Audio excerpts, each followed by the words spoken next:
SummerSlam 2025, the big weekender is here, and do not forget it is the first time WWE is doing Hot WrestleMania over 2 days, so you just know they're going to come out the gate swinging, which is why if you go on the internet right now or watch this stupid video, you can see a lot of rumors flying past your face. I'm going to assume as well the plan is to make sure it is bigger and better than WrestleMania 41, because then of course WrestleMania 42 can be a Saturday and Sunday, and SummerSlam 2026 can also do the same.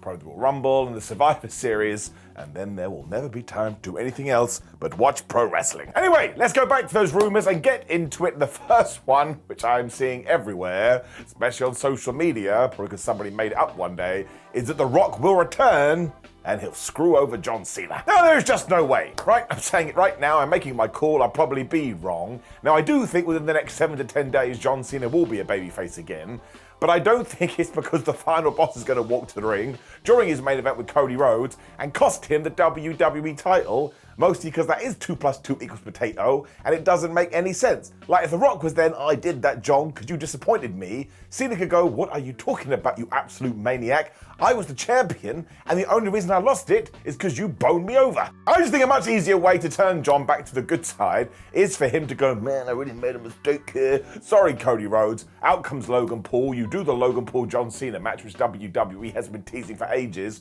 Nobody is going to cheer Logan Paul over John Cena. So just like that, you got Mr. Hustle, Loyalty, and Respect back. What I really think this is that every time we do have a big pay-per-view, like I say, someone just goes, The Rock is going to return, and everyone gets excited, and then he doesn't return. Also, we didn't even see him at WrestleMania, so I don't think we're going to see him at SummerSlam. Plus, Dwayne Johnson, the actor, is involved in some massive movies at the moment, so if nothing else, he probably doesn't want to risk that. So we whack up the MPM, the Meta Prediction Meter, which is the dumbest thing you will hear today, but do not worry about that, at least you got it out the way. I'm giving it a 3 out of 10. And the only reason it even gets up to 3, it's probably over there, don't know why I'm pointing there. The only reason it gets to 3 is because you never say never in pro wrestling. And I'm sure the idea was floated, because everybody floats the idea, but it's not going to happen. We're not going to see The Rock. John Cena versus Cody Rhodes may have some interference because it's Street Fight. It will not be this guy.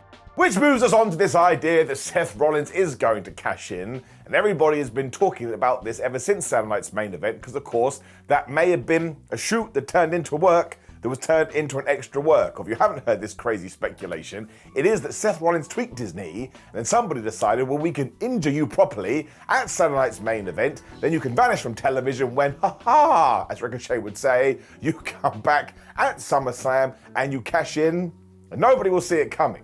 The issue is, this got leaked instantly, and now everybody is seeing it coming. Now, it could all be baloney as well. As always, we must take these things with a pinch of salt. But given that I am a massive geek, I have now convinced myself that if it doesn't happen at SummerSlam, it will happen on Monday Night Raw. So basically, within 1 week, Seth Rollins will be your World Heavyweight Champion. Oh, and here comes the other twist. Maybe he'll be the WWE champion instead. Because nobody is really talking about that. Let's go back to Naomi. Everybody assumed that she would cash in on Jade Cargill or Tiffany Stratton, depending what happened in that match, when she jumped to Raw. So listen, if Seth Rollins did cost John Cena his championship or did something with Cody Rhodes, it would mean Johnny Boy can now get involved with Seth Rollins' group. And given that we need a final match in December, well, it could be Seth, or it could be someone like Bron Breakker. Don't forget who we're talking about here. If there is any legend that is going to want to put over a younger star before he does say goodbye, it's probably John. Even if you do stick with CM Punk versus Gunther, that will still totally rule, because 1, CM Punk can win that championship when Rollins stomps his head, which carries on that feud. 2, Gunther can then be annoyed as well, especially if Seth Rollins did what he did at WrestleMania 31, which is make it a triple threat match, because then he dicks both guys over. And listen, WrestleMania 31 was like 11 years ago. You can do the same concept. I've seen that too on there, and how boring. If you're not allowed to do similar things a decade later, well, we need to go back to the creative world and change the rules. So to break these two things up, I'm going to give it 8 out of 10 on the MPM that he will interfere in the CM Punk Gunther match, because sometimes doing the obvious does make the most sense. But even with John Cena and Cody, I'd give it like a 6.5. Like, I don't think it's the worst thing in the world. And also it would mean that you can get back to Seth versus Punk at some point in the future, because we're not done with that. So maybe you're killing birds with 2 stones. I didn't get that saying right at all. 8 out of 10 for CM Punk though, and 6.5 out of 10 for Cena. Either way, everyone's gonna go crazy. What I don't want to happen is WWE to delay this any further, just because we may know who cares, man? We're still a small percentage of the entire audience. The next one we move on is that Bayley is going to screw over Lyra Valkyria at SummerSlam, meaning Becky Lynch is still the champion. I suppose that's more of a prediction than a rumor, but this really took off in the last 24 hours. And do you remember what Bales did on Raw when she cut that very sad promo like, man, I wasn't at WrestleMania, then I came back and I lost, and now I'm not on SummerSlam. I need to do something. Well, I think the something is going proper heel.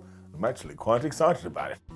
It also means you can keep all of these three wrestlers linked, and they've been doing such good work to the point the Women's Intercontinental Championship feels like a massive deal. And I think it's such a good idea on paper and in real life that it's getting a 9 out of 10 on the MPM, which is basically me trying to manifest it into existence. Really, I don't see why you wouldn't do this, because Lynch continuing to hold that championship is only going to help. A proper feud between a heel Bayley and a face Lyra Valkyria is going to help both of them. Then eventually you can circumvent and come back together again when maybe Bayley wins the IC title and Lyra takes it off her. So they'll be like playing tennis with it. But have these people stepped one step wrong so far? No, they haven't. In fact, all of them have actually leveled up their game. I also think turning Bayley proper heel is the right thing to do. Like, a babyface character has been fine, but it has run out of a little bit of steam. So let's light a fire under her ass and she can cut mad old promos. That's right, 9 out of 10. This does get on the MPM, mostly because I think we should do it. What else are we gonna do? Exactly. Next up, we do a double turn in Cody Rhodes versus John Cena. Where did this even come from? Who made this up? Why? In what universe would we want to turn Cody Rhodes heel right now when he's still selling a bunch of merchandise and when he walks to the ring, everybody goes crazy? I think a lot of this comes from that SmackDown episode when Cody whooped John Cena's ass. But do you not remember what happened before that? Johnny Boy said, listen man, we can't do the match at SummerSlam. I know you want the King of the Ring, so I'm contractually obliged, but I say no. So Cody Rhodes was like, I need some edge, not Adam Copeland when he went to AEW. So he destroyed this guy. While it was breaking the law when he took John Cena's hand and signed the deal, your babyface, especially your top babyface, has to go crazy or have some attitude at some point.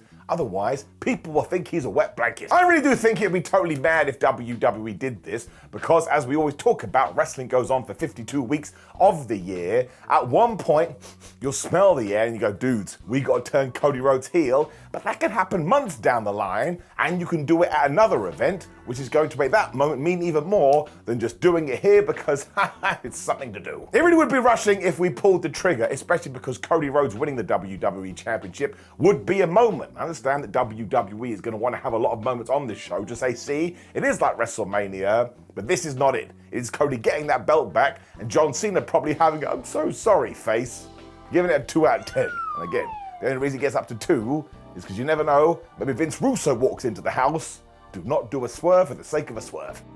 One that has popped up over the last 24 hours as well is that Brie Bella could return to WWE, mostly because apparently some people have seen her in New York. That's where SummerSlam is coming from. But what I would do is hold this off to Raw, mostly because I don't even think Nikki Bella is on SummerSlam. So what the flub would Brie do? And my big worry, of course, is that if Brie Bella does come back, we're going to get the Brie Mode theme song. That makes me throw up in my mouth because I can't handle it. And I tell you why it's smart to hold the Brie Bella comeback off until Raw. Clash in Paris, whatever it's called, happens 3 weeks after SummerSlam. So as soon as we are out of this pay-per-view, you need to start building to the next one. And saying that Nikki and Brie are going to do something and maybe even challenge the tag team titles, well, it's going to get a good few people excited. It also just carries on the momentum coming out of SummerSlam. This could also explain why from nowhere Brie Bella went, well, I'm trying to make a deal with WWE, but they don't like my husband Bryan Danielson or AEW. That kind of felt like a smoke mirrors thing. When WWE says, make it out like you're never coming back, and then you will come back. I mean, they've done that a lot. Well, bam, 8 out of 10. I also saw a few people saying that they think Liv Morgan is going to screw Dominic Mysterio out of his Intercontinental Championship. And to that I say, no way. Liv Morgan is still definitely injured, and I'd rather she came back way closer to 100%. But this kind of goes back to our Cody Rhodes conversation. When Liv does come back, oh my gosh, it is going to be a moment and probably turn her babyface, and she should screw Dominic over in some sense. Why do you need to do it now? You don't need to do it now. There's other things you can do. Once again, it's a moment just because you're trying to build a moment, whereas moments come from being organic and not something you plan and push really hard. or something. When we get to the Survivor Series, for example, maybe WWE is looking around going, oh man, we need a boost here. That will be around 6 months, so Liv Morgan can come back way closer to full health, and that is only going to benefit everybody, and it also allows the Raquel, Dominic, and Roxanne Perez storyline to get bigger and bigger and bigger and bigger. Sometimes absence makes the heart grow fonder, and the more you can be patient with this, the bigger the explosion at the end. Don't know what that means, 2 out of 10. Somehow some people also think that Jey Uso is going to turn on Roman Reigns. I don't know where this comes from. This really would be the creative team sitting around saying, what can we do that would totally surprise people and keep SummerSlam in everybody's brains? But soon after that, I think because the fans still want to cheer Jey Uso, they'd be like sad pandas. Like, man, great, now we've got to boo this guy. I don't really want to do it. Go back to Raw a few days ago. He got 2 entrances with super loud noise. He was actually going for a 3rd. And I get it as well, if you do want Roman Reigns to lose, this is a great way to protect him, but just don't have him lose, and he can win. I mean, that's what everybody expects anyway. I just think it would be really forced, and it goes back to the Cody Rhodes conversation again. Keep it in your back pocket, because all wrestlers eventually do peak as baby faces. So when you can feel you're coming down the other edge of the mountain, then you can see what your next PLE is and go, oh my gosh, this is when we turn Jey Uso. It doesn't have to be on a SummerSlam just because you're trying to make it like WrestleMania. Let's make all these big events feel something. 1 out of 10. It is not the time to turn Jey Uso. And if it is, I'm going to make a lot of content about it, and I'll probably be a little bit pissed off. A far better shout would be that maybe Tama Tonga is about to return and help Solo Sikoa retain his US Championship. And this actually would be smart because Solo only just won it like a few weeks ago. And also you would be protecting Jacob for 2, because if he does get beaten, like 4 people would have taken him out. Now, Tama Tonga himself got injured around about mid-April, so we're coming up to the 3-month mark. But WWE never actually told us what was wrong with him, so I suppose he could be good to go. Let's face it, WWE's favourite thing with the bloodline is people running in, even if it is a steel cage match, with a hood on. I mean, Tama's done it before, I'm sure he's desperate to do it again. And the real question is, whose side is he on? Because while Solo Sikoa does make the most sense, he could turn his back on Solo and help Jacob for 2 win when the rest of the bloodline, especially Tala Tonga, is trying to get in there. And then we have some 6-man tags we can do, because it would be Jimmy, Tama, and Jacob taking on Solo, Tola, and Tangaloa, I suppose. But they have JC Mateo as well, so Tangaloa can be on the outside just shouting, we used to be in the Gorillas of Destiny and now we're not. So this one actually does make sense, because yes, if Tama Tonga is good to go, this is the time he should be go to good. And yes, listen, I know, you're shouting, but time in the steel cage match is meant to keep people out of the ring. For some reason, that's just not how WWE does it. And because they do like to have one hooded gentleman arrive in all bloodline matches, well, you've got him, so if he is ready to go, you may as well get it done. Also, I like Tama Tonga. Be nice to see him back. So there you go, my friends, a bunch of predictions and rumors for you. Now, here's what you want to do. Go in the comments, and I want your rating of the NPM, or how likely you think all of these are, but also maybe you've heard other ones, so tell everybody. But no spoilers. I don't think there are any spoilers out there, but if there are, keep them to yourself. Also, please do like the video, share the video, and subscribe, and hit that notification bell. You can also click the video on the screen, which is me talking about SummerSlam in general, or some other WWE event, I'm sure. Otherwise, enjoy the weekend. There is a lot of wrestling on TV, but hey, it is our favorite thing in the world, so we may as well just do the dance of joy. I'll see you soon.